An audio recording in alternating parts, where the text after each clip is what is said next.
I don't think what happened. All right, so let's just go ahead and get started. So, Carla, tell us a bit about yourself. So I'm Carla Kopp. I founded Redraft Games and Galactic Raptor Games, which are two different gaming companies for some reason. I didn't know you had two. That's really cool. Yeah, I mean, after the first one, I was like, why not two? And then I found out why not two, because then you have to do twice as many taxes and all this paperwork and stuff. So only two companies instead of like just making all the companies. I did think about it, but then after the hassle that it was to get the sales tax working for both companies, it was just like, not again. Not again. Mistakes were made. Yeah, like, so now, because I have two companies in Alabama, I have to do sales tax 4 times a month. Yeah. That sounds terrible. Well, it's not that bad because most months I don't sell anything in person, so I just have to go through and go, yeah, I sold nothing 4 times. But it's You're like, great, thank you, Alabama, for reminding me. Some states, like, you only have to do it, like, once a year or once a quarter or 6 months or whatever. But, yeah, like, in case you wanted to make multiple companies, make them in in a state where you don't have to pay sales tax constantly. But, yeah, other than that, I do live in Alabama currently. Okay. I make games, I publish them, develop, design, all the things with the games. All the things. Yeah. I love it. All the things. Hi, Michael. That's pretty wild. So all the things. I love it. So I have your Board Game Geek page up because stalking. Why not? Dude, you have a lot of games. 1, 2, 3, 4, 5, 6. And now you have one on Kickstarter. So 7 games. That's pretty awesome. Mm-hmm. And then it looks like 2018 was a busy year for you. How did you put out 3 games in 1 year? I think, so if you're looking at the Carla Kopp BGG page, then I designed like all the expansions and stuff like that for all the games. Yeah. So, and the micro expansions are super easy to design. Okay. So, like, some of them are only, like, 8 cards. 10 cards or something like that. And BGG is all, like, you have to put in every single thing is different. And sometimes they even want you to put in, like, 1 promo card as its own thing. So, yeah. I did not know that. Learn something new every day. BGG That's crazy. Weird. Yeah. But I like it. It's, like, a great resource for information. For sure. So, with you having 2 companies, which games go with which company? So, that's an interesting question. It really depends. Like, for instance, if one company is, like, has a timeline of, like, 2 years, I really want to get to the point where both companies have enough games for 2 years. Okay. So whichever one is free, but Galactic Raptor tends to do the games that are like more normal and mainstream. Okay. Redraft Games does the ones that are, weird, if you will. Because for Redraft Games, I get to make basically all the decisions. So they're like crazy and colorful. Like I have Big Easy Busking here, which is like some would say a vomit of a rainbow or something. Oh my gosh, I love that box so much. What? That is awesome. So yeah, that came in yesterday or something. But yeah, I like to make very super colorful games. So I can make that decision. Yeah. Because I wouldn't guess that you like to make super colorful games at all. No. Yeah. Can't tell. But I also try to get more minority designers at Redraft Games. Okay. Where, if they're a white man, it's like, you could go to Galactic Raptor Games. So. Right. But there's a lot of white designers, so. There's a lot of white dudes. Going to the convention, I'm like, oh, see white dudes. Okay. It's a thing, but the community is slowly changing. It definitely is. So I guess that, kind of hits the title of my things right on the head. So ladies and tabletop, because there's a lot of dudes. So it's nice that there's a bunch of ladies now. It's starting to become more prevalent, which is pretty sweet. I dig it. Mm-hmm. Yeah. Well, I think one of the issues before, like, ladies always kind of existed, but, like, until you start bringing them, like doing things like ladies in tabletop, you don't know that they're there. Exactly. Like, you have no idea that, like, there's so many awesome designers and publishers and artists out there until, you know, the conversation starts. You just have no idea, which is awesome. And I love that there's now people out there that are pushing to be like, oh, hey, there's like something other than what you tend to think of game designers out there. So that's pretty awesome. I guess to that end, like, what has your experience been like as a lady in the community? You know, there's good and there's bad things. I love, like, the lady communities that I've been able to be a part of. Like, the Board Game Broads are amazing. They're awesome. Yes, I'm actually an admin now because I started doing so many events with them and, like, connecting. Girl, you fancy. Yeah. So I really like them and just the community that's there. But, like, there's always downsides. Like, I really enjoyed the time on Twitter where I was just an icon and it was fine. But then when I became, you know, instead of a logo, a woman, it was like, oh, I get told how to do things constantly. This is wonderful, I guess. Mansplaining's the worst. Well, and just that I knew the difference. Like, when I was an icon, it was just none of that. And then I became a woman person, and then it's like, oh, cool. I made this happen, I guess. So yeah, that's one of the downsides. But in general, most people are pretty okay, and the people that I am friends with are awesome. So yeah, so I haven't had like a negative experience, but I know that others have. Maybe because like I am not good at Twitter. Like, it's just not my jam. And I feel like Twitter is where the trolls tend to come out. And they always have something to say. Maybe it's just because I avoid Twitter. I don't know. Yeah, I think the Twitter community, like, I love the Twitter community, or the Twitter board game community. There's some, like, really amazing people there. And I love, like, just being able to put out questions and get answers. It's like the very few minority that aren't that pleasant. Yeah. I feel like for the most part, gaming community is pretty awesome. Something that like I've noticed is that everyone is super welcoming and super helpful, and they all just want to see each other succeed, which is pretty awesome. I feel like you probably don't find that a lot in other industries. So to find a community that's so helpful and so caring is rock solid. I like it.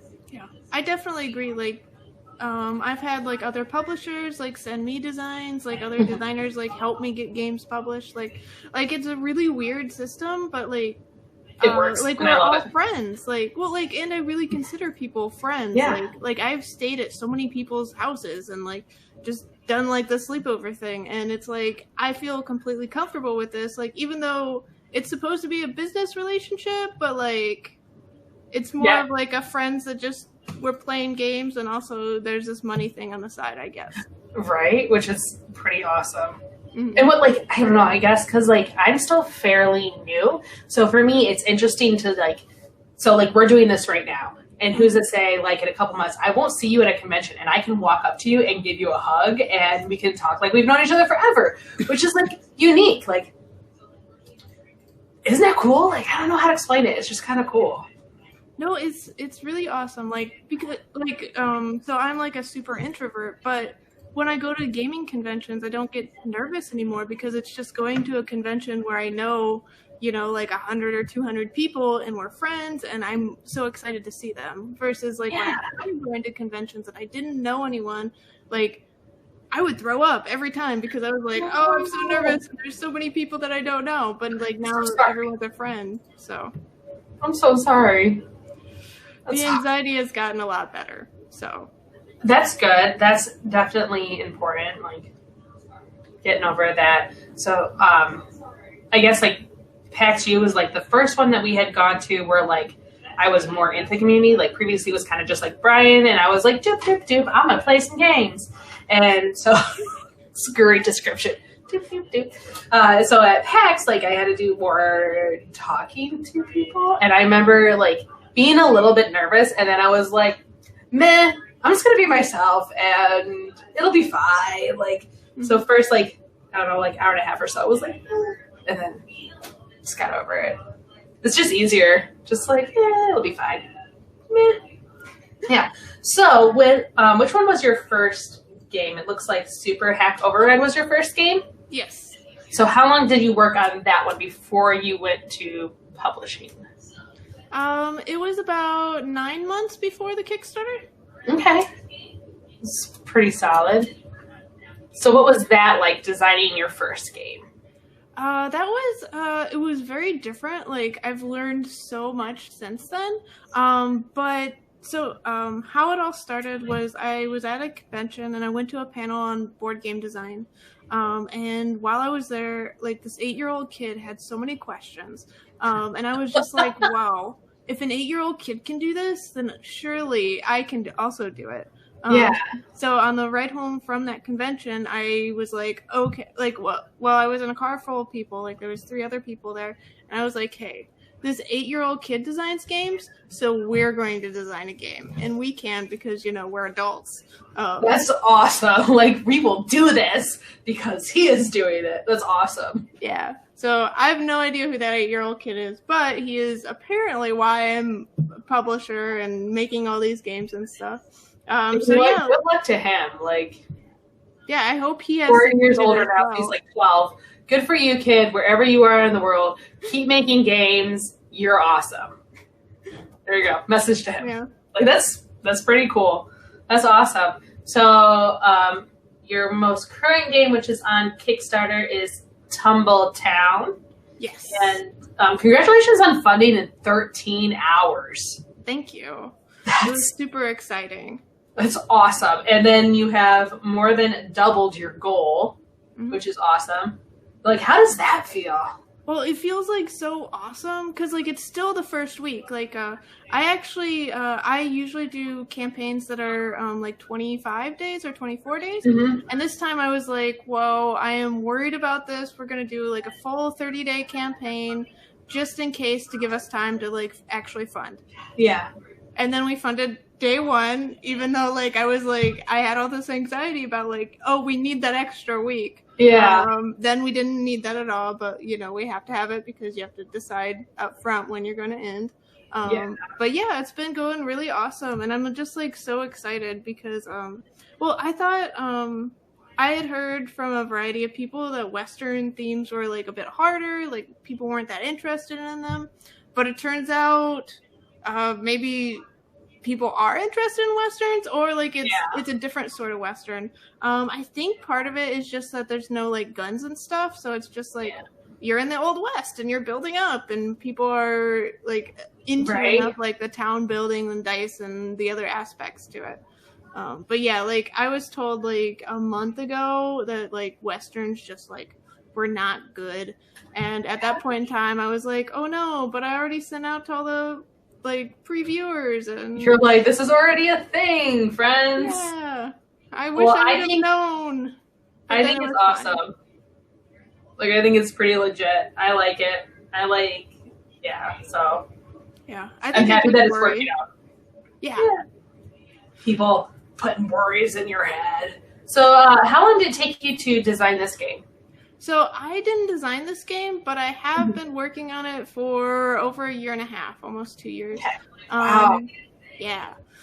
So that's why like I try to do like a timeline of like 2 years because if every game takes about 2 years to do, that means that like, well, one, I've taken it basically around the country a few times to all these conventions so people know about it. But some of them like they just take time to become like really great games. So this one I picked up from Kevin Russ, Gen Con, like 2 Gen Cons ago. And that was his first iteration of it, and I just loved it from the point where it was like he was stacking the dice into like little buildings, and I was like, whoa, this is amazing. Like I always try to make or find games that like really fit in the weird draft line, and what really fits is when it has like a lot of like common mechanics that people are comfortable with, but then it has like some weird part that you haven't seen before, and you know, making dice into little buildings is like it fit that exactly. I think it's pretty cute. Yeah, it's really cute. It's so exciting to watch people play, because what people do when they play is like they're playing and they're building, but like once they know that it's done, they just take out their phones and they take a picture of their little tumble town, and that's when you know like you have really great. That's pretty cute. That's when you know like you found something awesome. Mm-hmm. Yeah, it looks like your Kickstarter page is awesome. I love it. I love that you've got like some of your cards going on, and you got the little gif of making a building, which is cute. Yeah. So congratulations, man. This is awesome. Thank you. Did you design your Kickstarter page? Yes. Like props so to much you. Time goes into that Kickstarter page. Like people don't think that it's like it's literally like you have to get it done like 3 weeks in advance. So then you have to like give it out to people and get feedback and fix the things and fix all my stupid typos, because of course there's like a ton of stupid typos. Right? Like just existing, you're gonna get a bunch of typos. Yeah. Like, why can't I spell better? I don't know. But, you know, other people catch those issues, and I add more pictures and more things. And... yeah.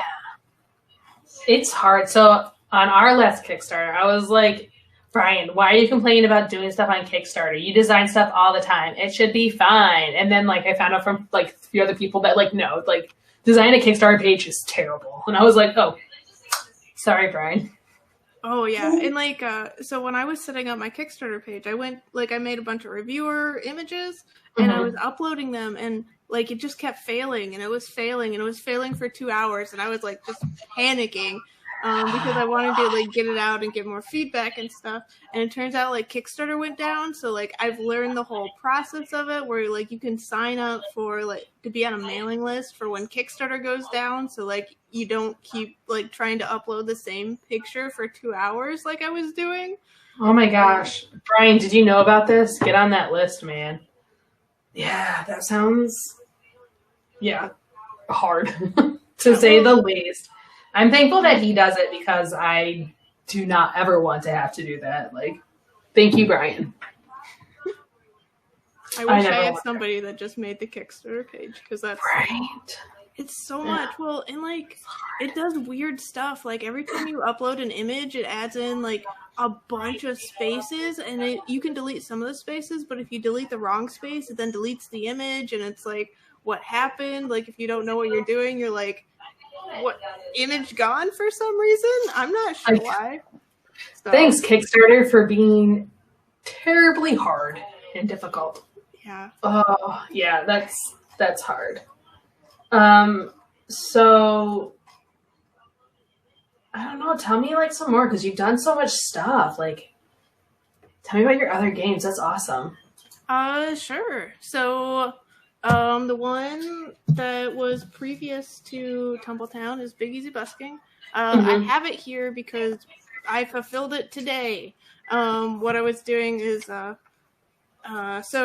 there is some like terrible things happening in China right now.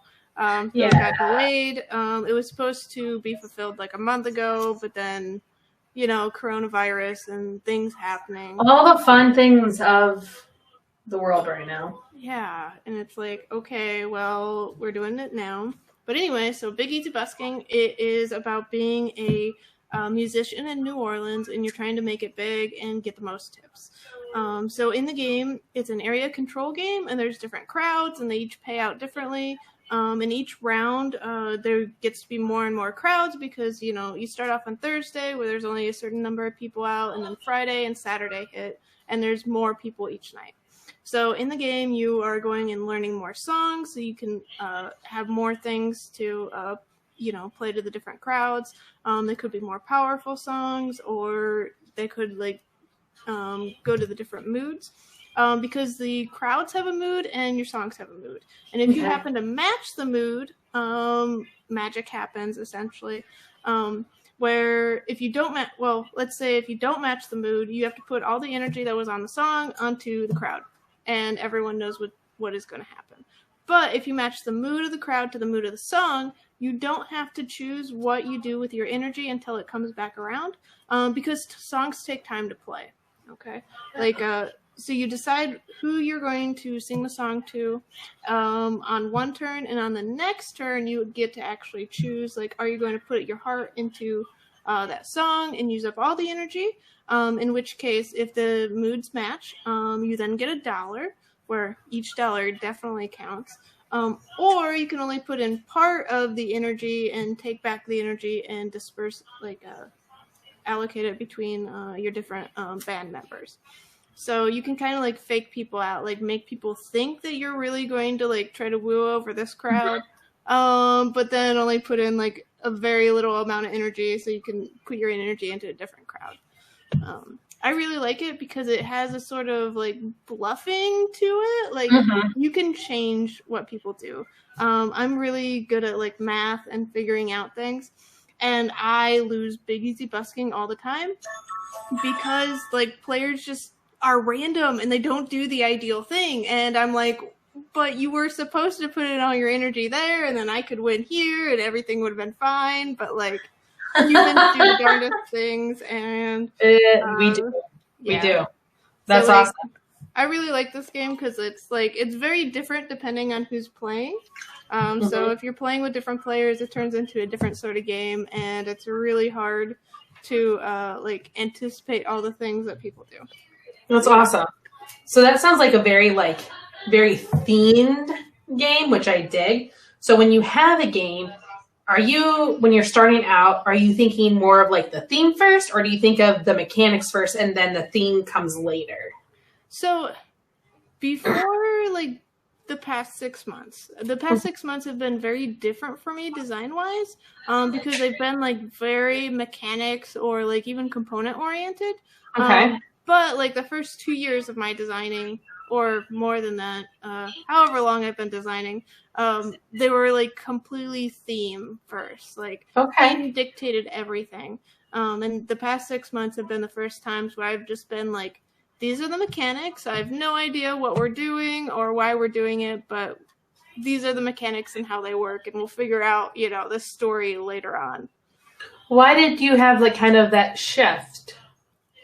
I think it's just getting inspired by different games, or just having enough experience with how games come together and work, and having different criteria I wanted to fulfill. For one of them, I wanted to make a custom dice, and this all came about because as a publisher, I have manufacturers emailing me all the time saying I can make this for you if you pay me. And I had somebody that emailed me and was like, hey, we make custom dice and I can make custom dice for you. And I was like, sure, how much? And they're like, give us an image. And I was like, sure, here's my logo. Because it's what's an image? I don't care what it is. I just want to know the cost. And then they gave me a cost, and I was like, I can have my logo on dice for not that much money? That's pretty awesome. And so I was instantly I should definitely do that. And then I thought about it for maybe 5 minutes, and I was like, okay, I can't just spend money crazy for no obvious reason. Getting dice with my logo on it is not reason enough to do it. So no, after this conversation, I'm going to go do it just because it sounds awesome. Yeah, I mean, you can. But Chessex will do custom dice for relatively cheap. I was going to get an absurd amount because they were oh yeah, we can do 2,000 dice and whatever. But if you are open to money, it makes you happy. It would make me really happy, and I feel it would be a really cool marketing tool. So instead of passing out buttons at cons, just have one of my dice. I'm in. Yeah. Legit. So I was like, okay, so I have to have a reason to make these custom dice. So what is the lowest amount of dice I can make for a legit game that I can just hand out and it's a promotional thing? Here's this free weird draft game and it has these cool dice in it. And then so that's how I made my roll and write game. Where it was 18 cards and 5 dice, all because I just wanted to make custom dice. There you go. Like, I approve. That's pretty awesome. So. I like it. This is pretty awesome. There you go. So what was then your first game where you ended up thinking more about the mechanics first? It was this game I called Jurassic Labs. Okay. Where in that game I had played the game Ragusa. Have you ever played that one? Mm-mm. So Ragusa, it's kind of a heavy game. There's a lot of I haven't played it. And so what you do on your turn is you just place one of your markers on a corner of a hex. And so if you do this, you place on 3 hexes. And in the beginning of the game, what you're doing is basically just getting resources. It's really simple. But as the game goes on, you go to the more difficult hexes, and anyone that's on those hexes also gets activated. So the first turn is super fast. Like, the second to last turn is like, oh, okay, I'm going to place on these 3 hexes. So first, I do this action, and 4 other people do an action, and then I do my second action, and then 4 other people do that action, and then I do my third action, and 4 other people do that action. And then, like, the last turn is like, okay, 18 things are happening on each player's turn, and it was, like, so intense. Like, I enjoyed it, but I was like, there's a way to do this where it's not, like, completely overwhelming and, like... I would be overwhelmed. Yeah, it was, like, exponentially long. Like, I was, like, dreading my turn at the end just because I was like, it's not going to be over after my turn. There's still 2 more turns, and... Yeah, so long. I don't think I can handle it. That's too many things. It's all the things. I like things where it's like, alrighty, like 5 things on your turn, you're set. Yeah. So I took that mechanic of like placing at the corner of a hex and activating, but I turned it more into like you're just getting resources. Like you could activate a bunch of people, but they're just grabbing a cube of that color. It's super fast. Mm-hmm. But it still has like that positive player interaction and all the cool parts about it, but just not the headache of, oh gosh, I have to make like a hard choice, like possibly 6 times in a turn. That could be rough. Yeah, sounds real rough. Yeah. So that game, it's actually, I like dinosaurs a lot, so I had the mechanics. And I was like, what do I like? What is this theme? Dinosaurs, because I like them. But then I was pitching it to different publishers. Mm-hmm. And now it's about fireworks. So, dig it. Fireworks are cool. Yeah. That was kind of exciting because this is it's like the second or third game that's been picked up by a publisher, but like the first one where the theme completely changed. Yeah. So I got to learn a lot about fireworks, which are more complicated than you would think. Well, and a lot of proprietary stuff, so I couldn't learn all the things that I wanted. But, you know, I guess they don't want people making fireworks at home. I mean, probably not. But probably not the best decision. I just wanted to know for, like, research purposes, for the making of a card game. Right? But, yeah. You know. That'd be so funny to, like, call up a fireworks company and be like, hey, so I'm making this card game, and I need to know your chemical compounds. They'd be like, no. You're doing what? Well, I'm making a card game. It's going to be awesome. It needs to be accurate. I hope somebody does that one day, because that'd be really funny. Mm-hmm. And then tell me about it. That'd be awesome. So is gaming, like, your main gig, your only job, or do you do something else? It's my main job right now. Solid jelly. Yeah. Well, so I had a software job, and the software job got super toxic. And one day I was just like, what if I never go back? And then I didn't, after doing spreadsheets and stuff to make sure that, you know, it was okay. Like, I have a partner that is also an engineer, and I live in Alabama, and the cost of living is so inexpensive. Like, seriously, if you want, like, the lowest cost of living, Alabama. Good to know. Just super cheap. But yes, I did that, and then I put in my 2 weeks, and I was like, I'm going to take 6 months off, and just do this and get to like a happy place where I'm like mentally sound and not like freaking out all the time like I am now. But then 6 months passed, and now it's about a year and a half, and I love board games, and just I get to talk to people like you that are awesome, and go to conventions and travel, and it's wonderful just getting to like meet people and hang out and play board games. Good for you. That's awesome. Like, I'm proud of you. That's a huge step to make. Good for you. Thank you. I love it. And like, props to your partner for being supportive. That's awesome. Mm-hmm. Very cool. What kind of engineer is your partner? Aerospace. Awesome. My sister is an aerospace engineer. They're so smart. Mm-hmm. Well, he kind of runs the space station. He makes sure it doesn't fall. Basically. Awesome. She is working on, dang it, I forgot the name of it. She works at JPL, and her project right now is with JPL and India, and it's an Earth project. But she just finished up with Juno. I think it was, Insight. She just finished up with Insight. They can be friends and talk about the things that I don't understand. Like, sometimes I'll message her. I'm like, hey, what does this mean? And then it'll be like this big, long thing. And I'm like, cool. I don't know. Too much. So props to him for being cool and keeping that space station up there. It's important. Mm-hmm. We need it.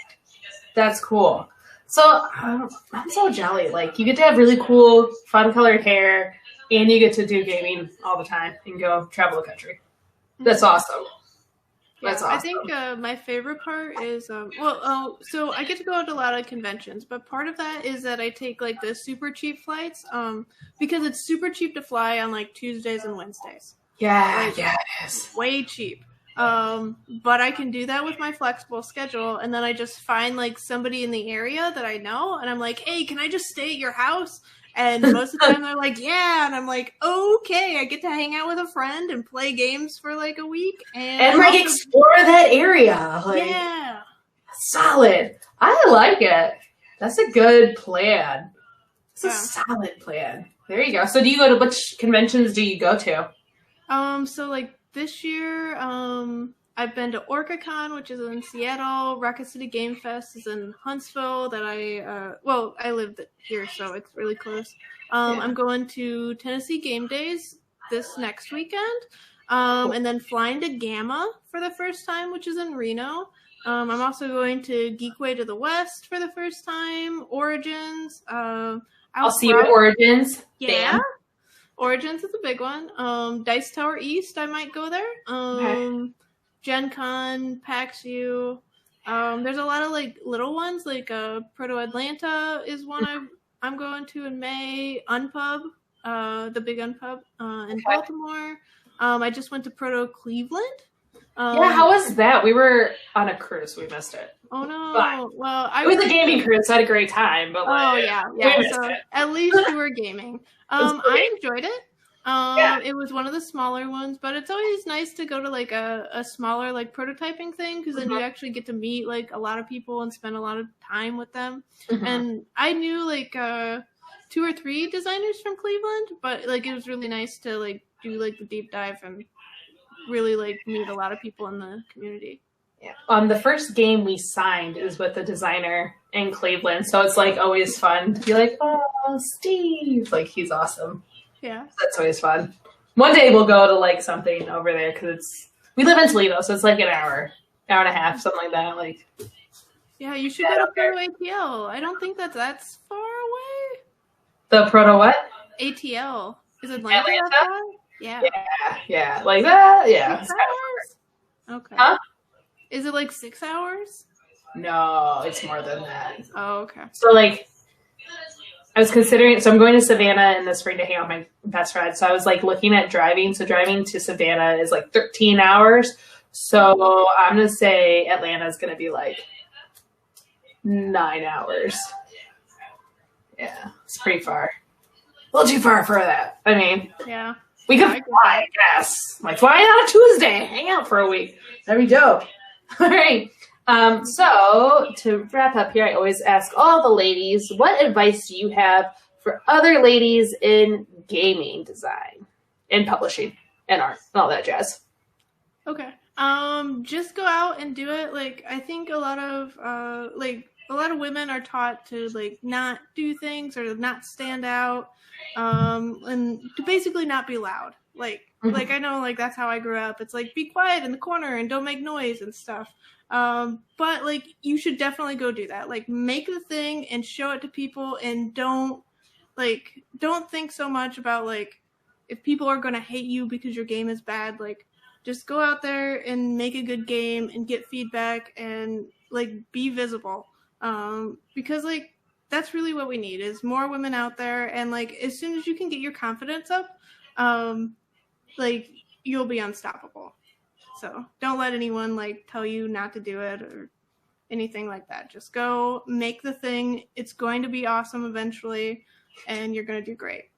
I love it. That's some great advice. Like, we are taught to, like, you know, don't be loud. Obviously, I'm a very loud person. I'm going to continue to be loud because I want to be seen and heard. Yeah. I love it. That's some great advice. I love it. Well, thank you for tuning in for this episode of Ladies in Tabletop. Big thank you to Carla from Redraft Games for coming on and hanging out with me and chit-chatting about games. Head on over to Kickstarter. Check out her Kickstarter for Tumbletown. It is pretty awesome. You're 5 days in, so you've got 25 days left on her Kickstarter. Go check it out. It's a lot of fun. And back her. So show some support. All right. Yeah. Thank you. We'll talk to you later, Facebook. Bye.